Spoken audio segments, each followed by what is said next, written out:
Amigos do Mosaico, nós recebemos hoje com muito prazer na nossa pracinha Luiz Fernando Goulart, diretor de cinema emérito, eu vou chamá-lo, que acaba de lançar um filme chamado Senhor Embaixador?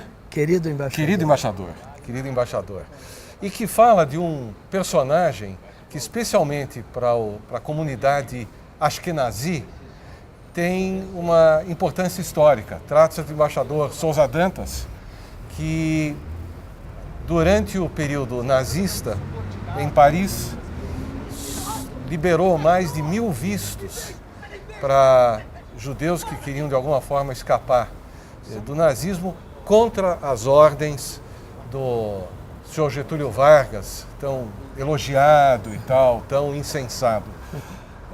Luiz Fernando, muito obrigado pela oportunidade. O prazer é todo meu, com certeza. A primeira pergunta tem que ser, de onde você desenterrou a história de Souza Dantas? É interessante isso, porque na nossa vida o acaso está muito presente. E às vezes a gente inspira o próprio acaso, outras vezes a gente repele o acaso e perde coisas. Claro. Boa. No meu caso, eu fui a um jantar e nesse jantar aparece uma amiga minha que eu não via há muito tempo. Vivi Nabuco, uma mulher muito conhecida no Rio, empresária. E ela diz, poxa, pensei em você hoje. Eu falei, em mim? Por quê? Por que você não pensa em fazer um filme sobre Souza Dantas? E eu brinquei, porque eu não faço ideia de quem seja.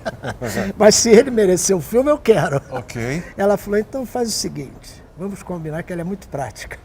Falou, você vai para casa, procura saber quem ele é, me liga, nós vamos jantar e eu vou te ajudar a fazer esse filme se você quiser.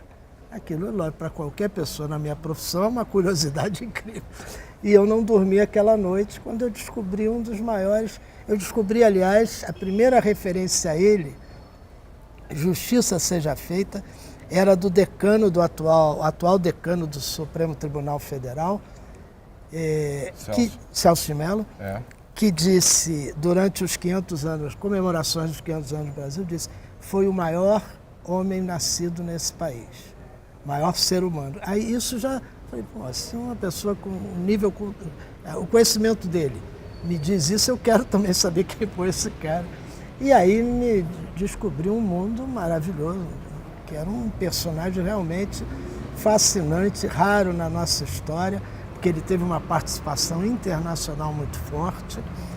E no dia seguinte eu ligo para minha amiga, sem dormir, e falei para ela, olha, eu quero fazer esse filme, então vamos jantar para comemorar. Acaba o jantar, ela faz um cheque de 40 mil e fala, agora você não tem saída, está me devendo isso aqui se não fizer o filme. E foi fácil a pesquisa? Foi complicada? Você recebeu caras feias ou não? Não, a pesquisa não foi complicada, porque eu descobri também na internet que existia um livro, que era uma tese de mestrado, se não me engano, de um jovem historiador do Rio que fez um trabalho maravilhoso chamado Fábio Koifman.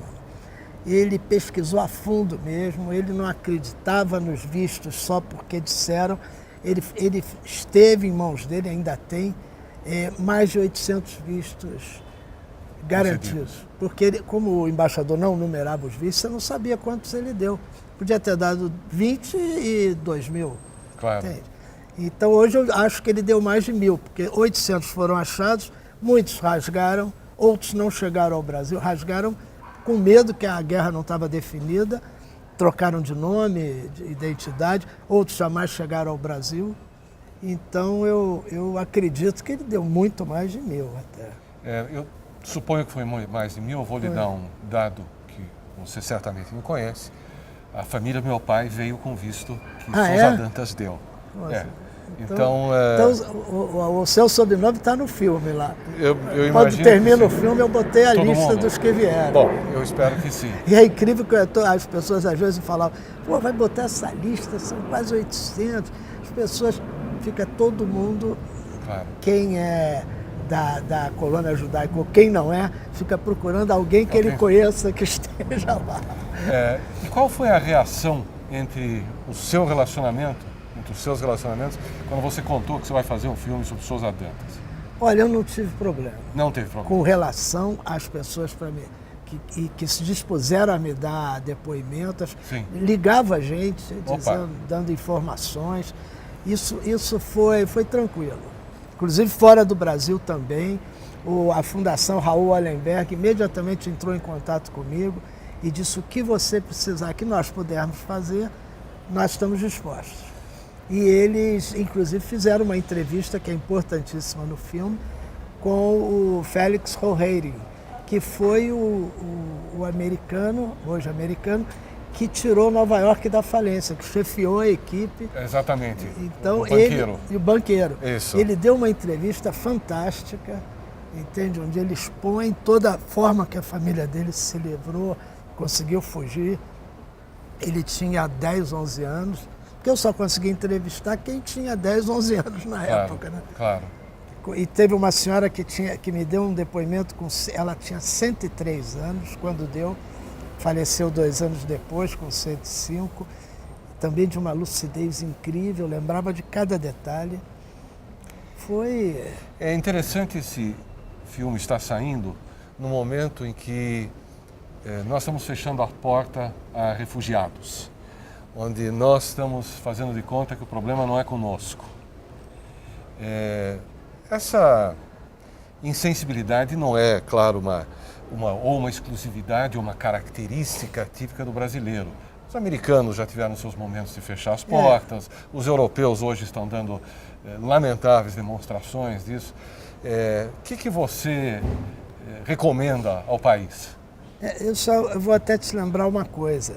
É bom lembrarmos que durante a Segunda Guerra Mundial, os vistos americanos para judeus também estavam proibidos. Exatamente.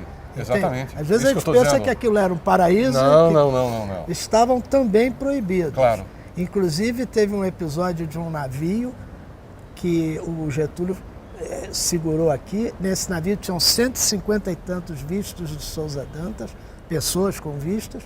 Esse navio ficou um bom tempo no Rio, sem conseguir sair, ninguém entrava, até que o Getúlio disse: aqui não vão entrar. Então o navio foi se dirigir aos Estados Unidos, que também vetou a chegada do navio lá. Claro, Esse navio terminou sendo recebido pela Guiana Holandesa. A Holanda recebeu essas pessoas e terminou bem. A história mais ou menos recente dos Estados Unidos tem alguns episódios lamentáveis, né?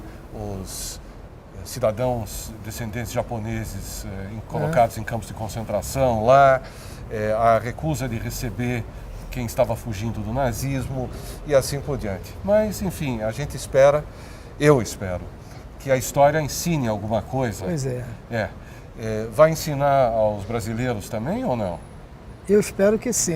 O Souza Dantas, houve um inquérito no Brasil contra ele, o governo Getúlio Vargas montou um inquérito que só não foi até o fim porque o Brasil mudou de lado e aí não queria esconder isso da história. Então ele foi escondido, inclusive, porque ele era a prova de que o Brasil estava do outro lado antes. Claro. E quando ele se recusou a prestar depoimento, ele mandou apenas um simples texto dizendo: fiz o que teria feito em meu lugar qualquer brasileiro. Somos um povo de braços abertos para todos que aqui precisarem estar. Era a visão dele, eu não estou dizendo que seja uma visão, mas ele tinha essa visão de que ele representava o Brasil, então ele tinha que fazer aquilo. Entende? Que evidentemente o governo da época não representava tão bem o Brasil no ponto de vista dele. Bom, amigos, Querido Embaixador está em cartaz? Está em cartaz na Rede Cinemark, em 2 cinemas da Rede Cinemark em São Paulo, em lançamento de pré-estreia. Depois entrará em alguns outros cinemas, mas até o dia 15, de segunda a sexta, às 19 horas da noite, em 2 salas que estão no jornal. Para um país que não tem muita história e não respeita e não faz muita questão de preservá-la, eu recomendo. Eu acho que é um pedacinho da nossa história que deixa nós brasileiros sensibilizados e bonitos na foto. Eu acho que sim também, não por mim, pelo filme. E uma coisa interessante é que é a primeira vez que um filme meu recebe convites de diversas universidades americanas.